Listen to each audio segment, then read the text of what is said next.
I vaccini sono stata la più grossa scoperta della prevenzione dopo l'acqua potabile, che hanno evitato tante malattie e sono quelle che hanno permesso anche alla nostra popolazione di diventare più anziani. È importante vaccinarsi a tutte le età, ma è importante anche vaccinare l'anziano e soprattutto vaccinare l'anziano. Quindi dobbiamo sfatare quell'idea che ci poteva essere che le vaccinazioni sono una cosa per bambini. Abbiamo finalmente un calendario vaccinale dell'anziano molto importante che protegge l'anziano da una serie di malattie. Perché vaccinare l'anziano? L'anziano va vaccinato perché c'è un invecchiamento fisiologico del sistema immunitario che rende quindi il nostro sistema d'anziani meno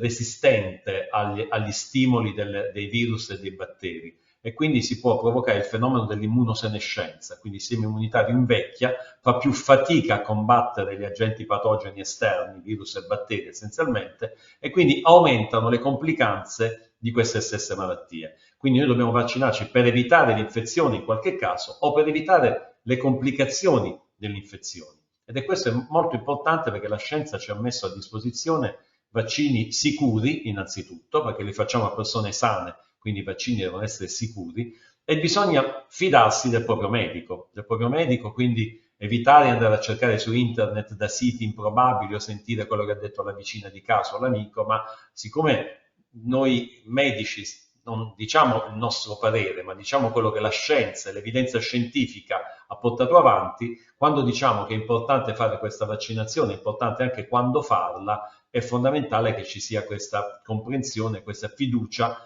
da parte dei nostri pazienti e dei nostri utenti anziani. Così come è importante anche, soprattutto in questo periodo, nel periodo autunnale e invernale, in cui soprattutto le malattie respiratorie sono più frequenti, fare anche la co-somministrazione. Tutti i vaccini per l'anziano sono studiati anche per essere co-somministrati, cioè fatti magari uno un braccio sinistro, l'altro al braccio destro e quindi avere la possibilità di ridurre anche i tempi di somministrazione dei vaccini e facilitare anche l'attività dei centri vaccinali o dei nostri medici di fiducia, i nostri medici in medicina generale. È importante vaccinare l'anziano anche perché l'anziano molto spesso, nell'anziano ci sono delle patologie croniche concomitanti, quindi noi quando raccomandiamo le vaccinazioni raccomandiamo soprattutto agli anziani e a chi è affetto da patologie croniche come il diabete, le malattie cardiovascolari e respiratorie, che oltre al fatto di essere anziani possono aggravare